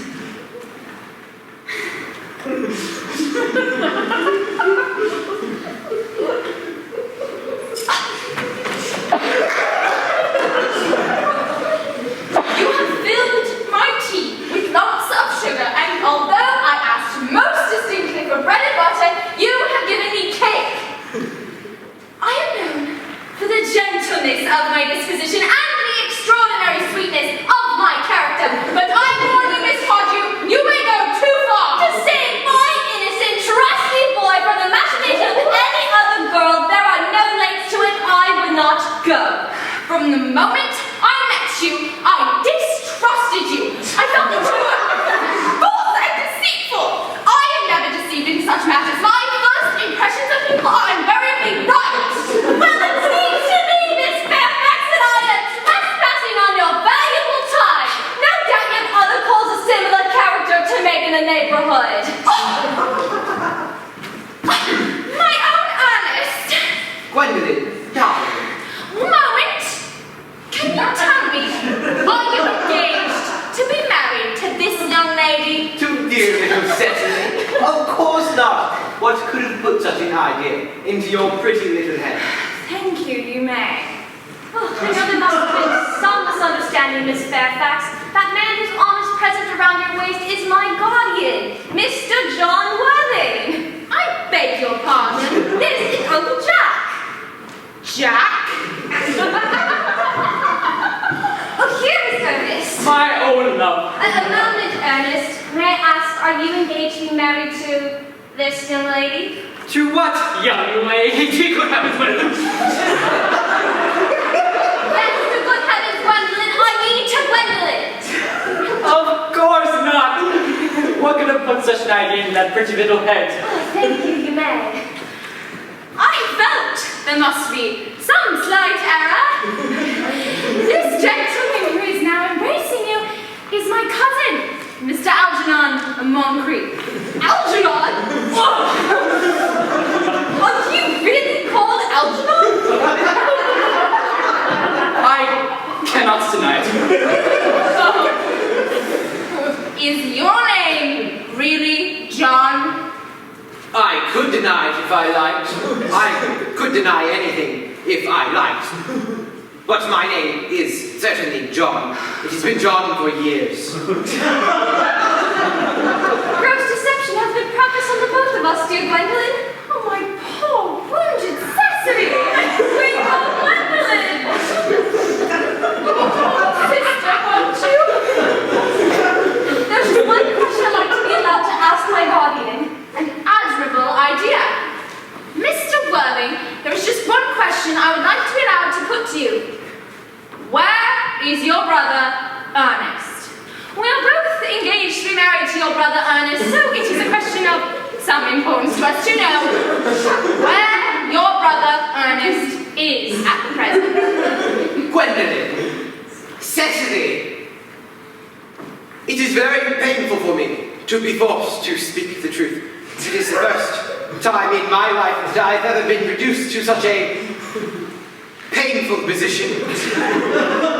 And I am really quite inexperienced in doing anything of the kind. However, I will tell you quite frankly that I have no brother Earnest. I have no brother at all. I never had a brother in my life. And I certainly have not the smallest intention of ever having one in the future. No brother at all? None. Have you never a brother of any kind? Never. Not even of any kind. I am afraid it is quite clear, Cecily, that neither of us is engaged to be married to anyone. Well, not a very pleasant position for a young girl to find herself in, is it?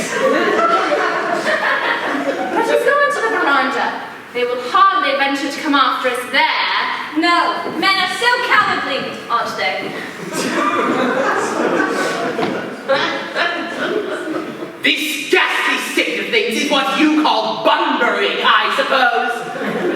Yes, very wonderful Bunbury it is. The most wonderful Bunbury I've had in my life. Well, you've no right whatsoever to Bunbury here. That is absurd. One has the right to Bunbury wherever one chooses. Every serious Bunburyist knows that. Serious Bunburyist? Good heavens! One must be serious about something if one wants to have any amusement in life. I happen to be serious about Bunbury. What about you? What are you serious about? Everything, I suppose. You have such a trivial nature. Well, the only small satisfaction that I have in the whole of this wretched business is that your friend Bunbury is quite exploded. You won't be able to run down to the country quite so often as you used to, dear Algy. And a very good thing, too. It seems your brother is losing a bit of his colours, dear Jack. It seems you won't be able to disappear out of London as often as your wicked custom was. Not a bad thing either. As for your conduct toward Miss Cardew, I must say that you're taking in a sweet, simple, innocent girl like that is quite inexcusable, to say nothing of the fact that she is my ward. And I can see no possible offence over your deceiving a perfectly clever, thoroughly experienced young lady such as Miss Fairfax. Not to mention the fact that she is my cousin. I wanted to be engaged to Gwendolyn. That is all. I love her. Well, I wanted to be engaged to Cecily. I adore her. There is certainly no chance of your marrying Miss Cardew. I don't think there is much likelihood, dear Jack, of you Miss Gwendolyn being united. Well, that is no business of yours. Well, if it was my business, I wouldn't be talking about it. How can you sit there, calmly eating muffins, when we are in this horrible trouble? You seem to me to be perfectly heartless. I could never eat muffins in a heartless manner. I would eat butter all over my puffs. Eating muffins calmly is the only way to eat them. I say it's perfectly heartless. You are eating muffins at all under the circumstances. When I'm in trouble, eating is the only thing that consoles me. Indeed, when I'm in great trouble, only those who know me intimately will tell you, I will only accept food and drink. At the moment, I am unhappy. That's why I'm eating. Besides, I'm particularly fond of muffins. Well, that is no reason why you should eat them all in that greedy way.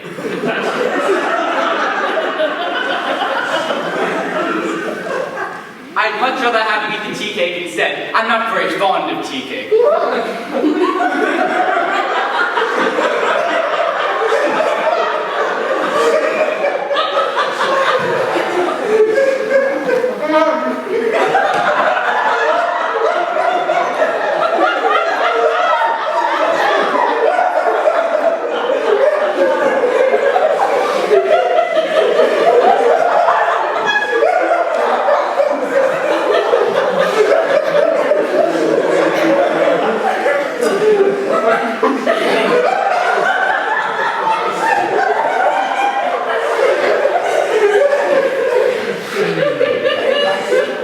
I suppose a man can eat his own muffins in his own library.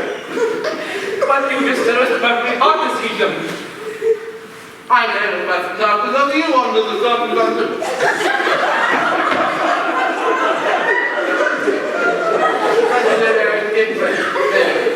That may be, but the muffins are the same.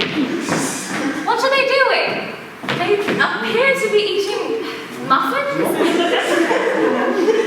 Algy, I wish to goodness you would go.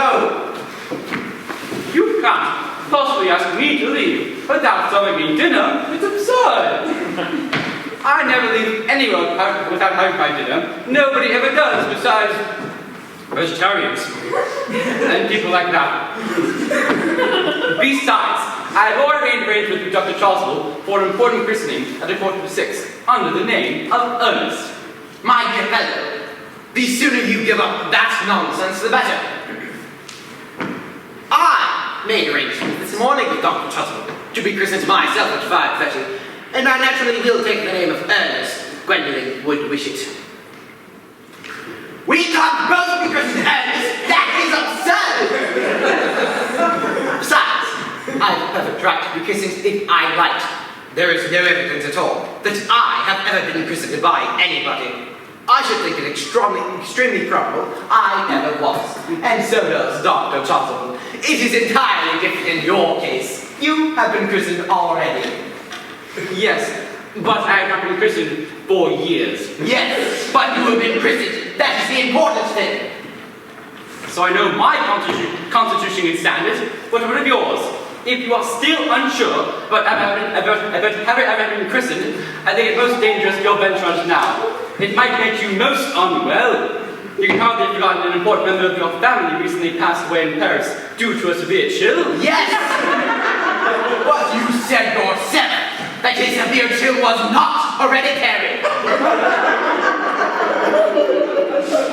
It usedn't to be, my dear fellow. I know, but I dare say now, science is making wonderful improvements to things. Oh, that is nonsense, Algie. You never talk anything but nonsense.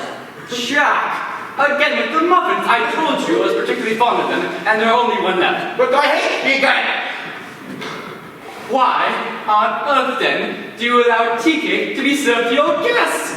What kind of ideas do you have in hospitality?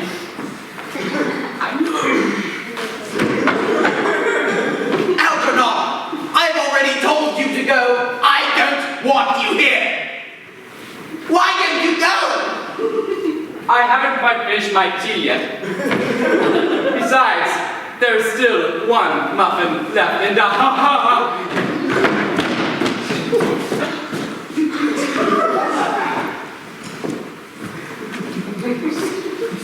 The fact that they did not follow us at once onto the veranda, as anyone else would have done, seems to me to show they have some sense of shame left. They have been eating muffins. That looks like repentance. They don't seem to notice us at all. Couldn't you cough? But I don't have a cough. They're looking at us. What effrontery! Oh, they're approaching. That's very bold of them. Let us preserve a dignified silence. Certainly, it's the only thing to do now. This dignified silence seems to have a rather unpleasant effect. A most distasteful one. We shall not be the first to speak. Certainly. Mr. Worthing, I have just one question I would like to be allowed to put to you. Much depends on your reply. Your common sense is invaluable. Mr. Moncrief, kindly answer me the following question. Why did you pretend to be my guardian's brother? Only for the opportunity of meeting you. That's a satisfactory answer, does it not? Yes, dear, if you can believe him. I don't. That does not affect the wonderful beauty of his answer. True. In matters of grave importance, style, not sincerity, is the vital thing. Mr. Worthing, what explanation can you offer me for pretending to have a brother? Was it in order that you might have opportunity of coming up to town to see me as often as possible? Can you doubt it, Miss Fairbanks? I have the gravest doubt upon subjects. But I intend to crush them. This is not the time for German skepticism. The answers seem satisfactory, especially Mr. Worthing's. That seems to me to have a stamp of truth upon it. I am more than content with what Mr. Moncrief said. His voice alone inspires one with absolute credulity. So, I think we should forgive them? Yes! No. True, I have forgotten. There are principles at stake that one cannot surrender. Which of us should tell them? Task is not a pleasant one. Can we both speak at the same time? An excellent idea. I nearly always speak at the same time as other people. Take the time for me, certainly. Your Christian names are still an inseparable barrier. That is all. Our Christian names? Is that all? But we're going to be christened this afternoon. For my sake, you're prepared to do this terrible thing? I am. To please me, are you ready to face this fearful ordeal? I am. How absurd to talk of the equality of the sexes when matters of self-sacrifice are concerned. Men are infinitely beyond us. We are! They have moments of physical courage that we women know absolutely nothing. Darling. Darling! Good heavens! Lady Bracknell. Gwendolyn, what does this mean? Merely that I am engaged to Mr. Worthing, Mamma. Come here. Sit down. Sit down immediately. Hesitation of any kind is a sign of mental decay in the young, of physical weakness in the old. Apprised, sir, by my daughter's sudden flight by her trusty maid, whose confidence I purchased by means of a small coin, I found her at once by a luggage train. Her unhappy father is, I am glad to say, under the impression that she is attending a more than usually lengthy lecture by the University Extension Scheme on the influence of permanent income on thought. But of course, you will clearly understand that all communication between yourself and my daughter must cease immediately from this moment. On this point, as indeed on all points, I am firm. I'm engaged to be married to Gwendolyn, Lady Bracknell. You are nothing of the kind, sir. And now as regards Algernon. Algernon! Yes, Aunt Augusta. May I ask if it is in this household that your invalid friend, Mr. Bunbury, resides? Oh, no, Bunbury does not live here. Bunbury is somewhere else at present. In fact, Bunbury is dead. Oh, dead? When did Mr. Bunbury die? His death must have been extremely sudden. Oh, I killed him this afternoon. I mean, Bunbury died this afternoon. What did he die of? Oh, he was quite exploded. Was he the victim of a revolutionary outrage? I was not aware he was interested in social legislation. If so, he is well punished for his morbidity. My dear Aunt Augusta, I mean he was found out. The doctors found that Bunbury could not live, so Bunbury died. He seems to have had great confidence in the opinion of his physicians. I am glad, however, that he made up his mind at the last to some definite course of action and acted under proper medical advice. And now that we have finally got rid of this Mr. Bunbury, may I ask, Mr. Worthing, who is that young person whose hand my nephew Algernon is now holding in what seems to me a peculiarly unnecessary manner? That lady is Miss Cecily Cardew, my ward. I am engaged to Cecily, Aunt Augusta. I beg your pardon. Mr. Moncrief and I are engaged to be married. I do not know whether there is anything peculiarly exciting in the air of this particular part of Hertfordshire, but the number of engagements that go on seems to me considerably above the proper average. I think some preliminary inquiry on my part would not be out of place. Mr. Worthing, is Miss Cardew at all related to any of the larger railway stations in London? I merely desire information. Until yesterday, I had no idea there were any families or persons whose origin was a terminus. Miss Cardew is the granddaughter of the late Mr. Thomas Cardew of 149,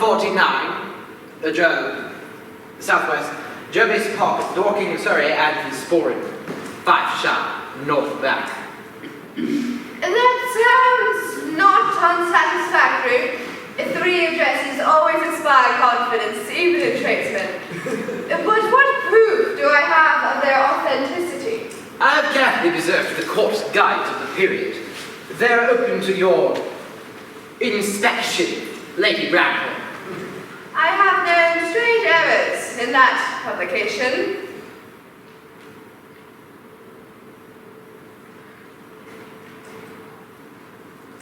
Miss Cardew's family solicitors are Messrs. Markby, and Markby. Markby, and Markby. A firm of the very highest position in their profession. Indeed, I'm told that one of the Mr. Markbys is occasionally to be seen at dinner parties. So far, I am satisfied. How extremely extremely kind of you, Lady Bracknell. My own decision. I have also in my possession, you will be pleased to hear, certificates of Miss Cardew's birth, baptism, whooping cough, registration, vaccination, confirmation, and the measles, both the German and the English variety. But I've heard it with incident.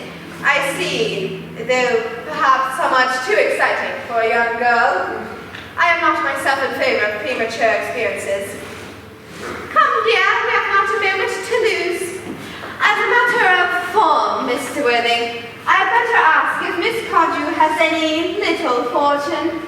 Oh, about £130,000 in the funds. That is all. Goodbye, Lady Bracknell. So pleased to have seen you. A moment, Mr. Worthing.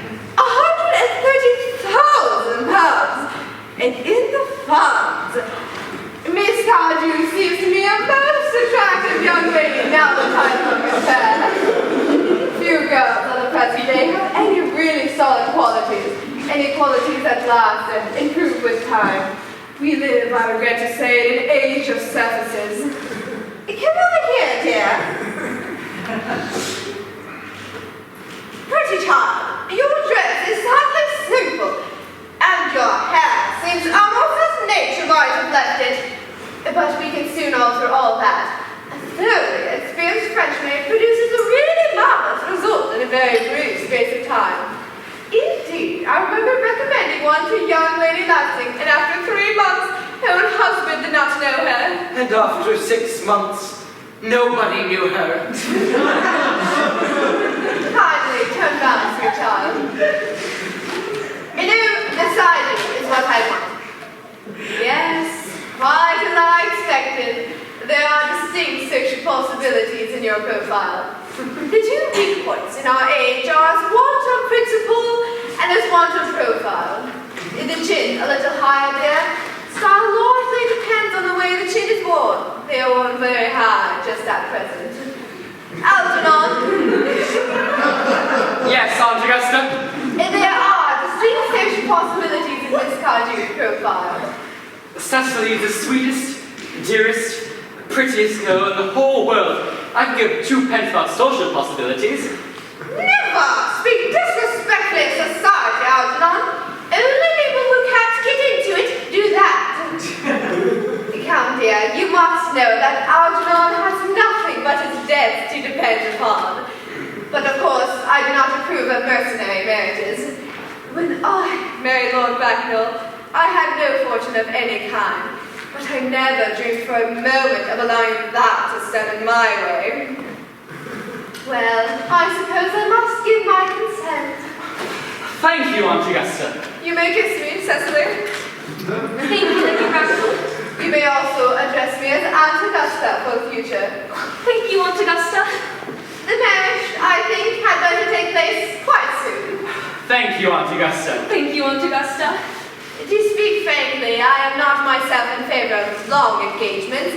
It gives people the opportunity of finding out each other's character before marriage, which I think is never advisable. I beg your pardon, Lady Bracknell, for interrupting you.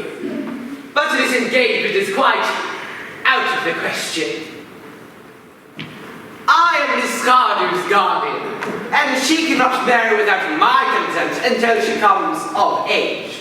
And that consent I absolutely decline to give. Upon what grounds, may I ask? Algernon is an extremely, I may almost say ostentatiously, eligible young man. He has nothing but he looks everything. What more can one desire? It pains me very much to have to speak frankly to you, Lady Bracknell, about your nephew. But the fact is that I do not approve at all of his moral character. I suspect him of being untruthful. Untruthful? My nephew Algernon? Impossible, he is not so near. I fear there can be no possible doubt about the matter. This afternoon, during my temporary absence in London, on an important question of romance, he gained admission to my house by means of the false pretense of being my brother. Under an assumed name, he drank, I'd just been informed by my maid, an entire pint bottle of Montpellier short front 89 wine I was specially reserving for myself.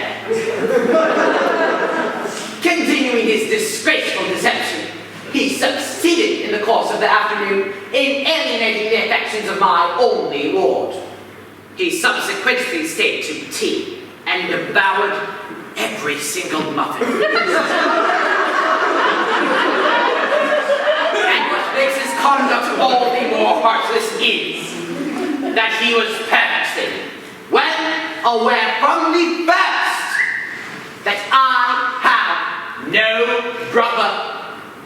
That I have never had a brother, and that I do not intend to have a brother. I distinctly told him so myself yesterday afternoon. After careful consideration, I have decided to entirely overlook my nephew's conduct to you. That is very generous of you, Lady Bradford. My own decision, however, is unalterable. I decline to give my consent. Come over here, dear. Sweet child, how old are you? Well, I am only really 18, but sometimes I make to 20 at evening parties. You are perfectly right in making some slight alteration. Indeed, no woman should ever be quite accurate about her age. It looks so calculating. 18, but admitted to 20 at evening parties. Well, it will not be very long until you are of age and free from the restraints of tutelage. So I don't think your guardian's consent is, after all, a matter of any importance. Pray excuse me, Lady Bradford, for interrupting you again. But it is only fair to tell you that according to her grandfather's will, Miss Cardew does not come legally of age until she is 35. I see no great objection in that. 35 is a very attractive age. London society is full of women of the very highest birth who have, of their own free choice, remained 35 for years. Lady Doubleton is an instance in point. To my knowledge, she has remained 35 ever since she arrived at the age of 40, which was many years ago now. I see no reason why our dear Cecily would not be even still more attractive at the age you mentioned than she is at present. There will be a large accumulation of property. Algie, could you wait for me till I was 35? Of course I could, Cecily. You know I could. Yes, I felt it instinctively, but I couldn't wait all that time. I hate waiting 5 minutes for anyone. It always makes me rather crossed. And waiting to be married is quite out of the question. Then what is to be done? I don't know, Mr. Moncrief. My dear Mr. Wedding, as Miss Cardew positively states that she cannot wait until she is 35, I would beg of you to reconsider your decision.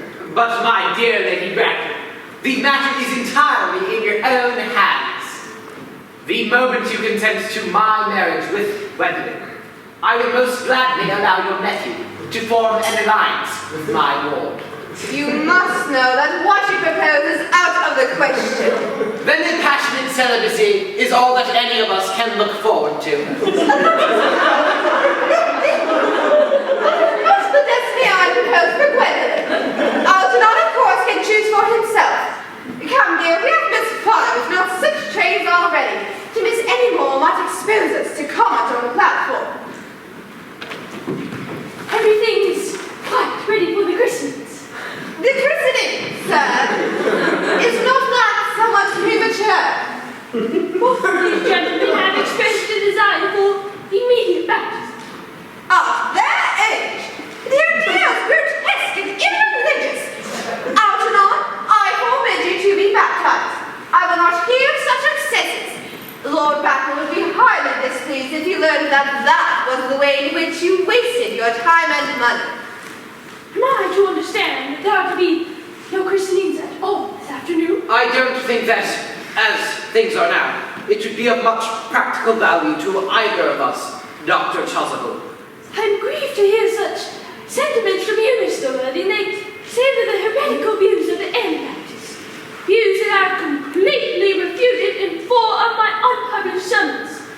But as your present mood seems to be peculiarly secular, I will at once return to the church. Indeed, Miss Prism has been waiting there for the past hour and a half. Prism! Did I hear you mention a Miss Prism? Yes, Lady Bracknell, I'm on my way to join. Pray, allow me to detain you for a moment. This matter may prove to be one of vital importance to Lord Bracknell and myself. Is this Miss Prism, a female of repellent aspect, remotely connected to education? She is the most cultivated of women and the very picture of respectability. Is obviously the same person. May I ask what position she holds in your household? I'm a celibate, madam. Miss Prism, Lady Bracknell, has been for the last 3 years Miss Cardew's esteemed governess and valued companion. In spite of what I hear, I must see her at once. Let her be sent for. She approaches. She is not. I was in the vestry, dear Canon. I have been waiting for you there for the last hour. Prism! Oh, come here, Prism! Prism, where is that baby? 28 years ago, Prism, you left Lord Bracknell's house, number 104 Upper Grosvenor Street, in charge of a perambulator that contained the baby of the male sex. You never returned. A few weeks later, through the elaborate investigations of the Metropolitan Police, the perambulator was discovered at midnight, standing by itself in a remote corner of Bayswater. It contained a manuscript of a 3-volume novel of a more than usually revolting sentimentality. But the baby was not there. Prism, where is that baby? Lady Bracknell, I would wish shame that I do not know. I only wish that I did.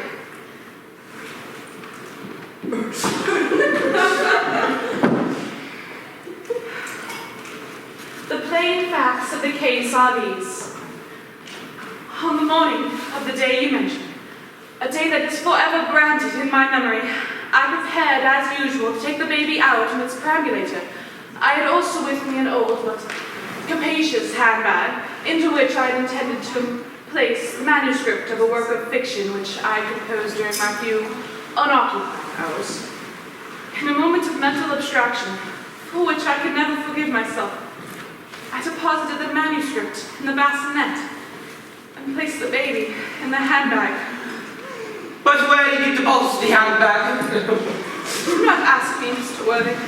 Miss Prism, this is a matter of no small importance to me. I insist on knowing where you deposited that handbag that contained that infant. I left it in the cloakroom of one of the larger railway stations of London. What railway station? Victoria. Brighton Line. I must retire to my room for a moment. Gwendolyn, wait here for me. You are not gone too long. I will wait here for you all my life. What do you make of this, Lady Bracknell? I dare not even suspect, Dr. Chasuble. I need hardly tell you that in families of high position, strange coincidences are not supposed to occur. They are hardly considered the thing. That seems strangely agitated. The guardian has a very emotional nature. This noise is extremely unpleasant. It sounds as if he was having an argument. I dislike arguments of any kind. They are always vulgar, often convincing. It has stopped now. I wish he would come to some conclusion. Suspense is terrible. I hope it will last.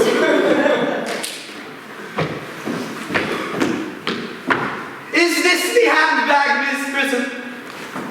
Examine this carefully before you speak.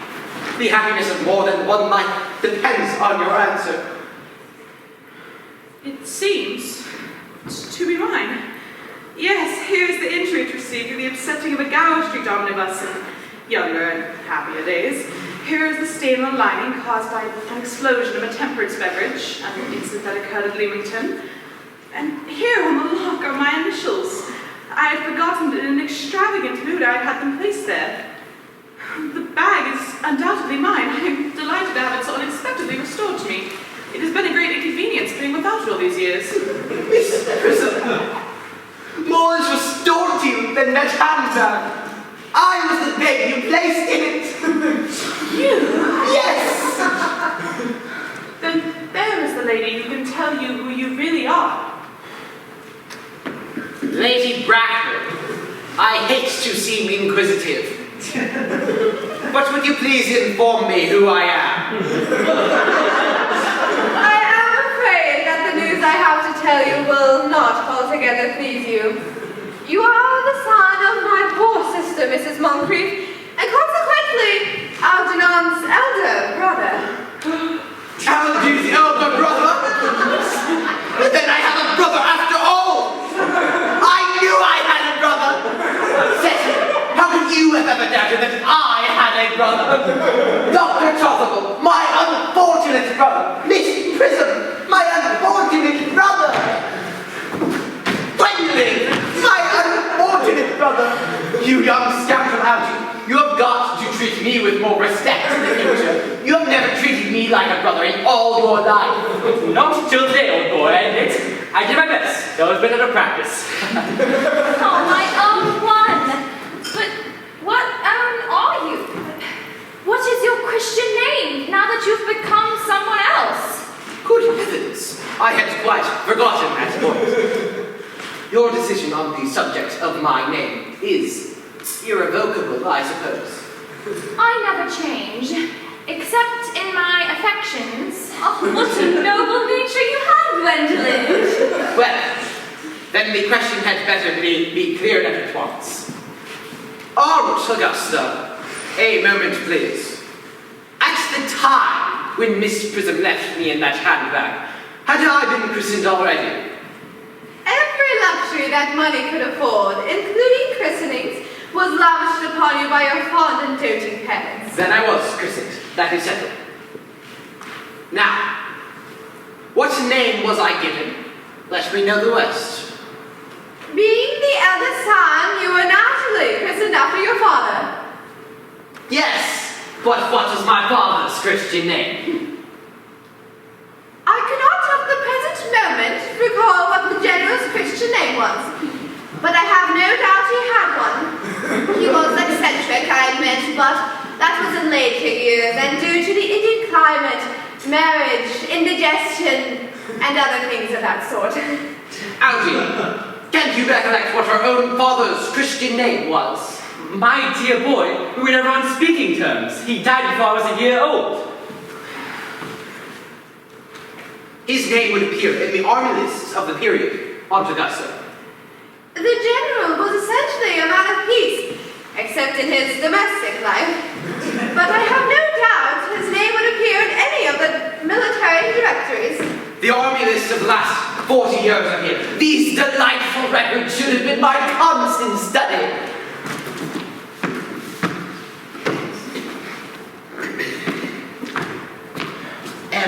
Generals. Malum, Moxbum, Bagley, what ghastly names they have. Mockby, Big Spy, Moncrief, 1869, Lieutenant Colonel, Colonel, General, 1840, Captain. Christian names, Earnest Tom. I always told you, Gwendolyn, that my name was Earnest, didn't I? Well, it is Earnest after all. I mean, it naturally is Earnest. Yes, I remember now that the general's Christian name was Earnest.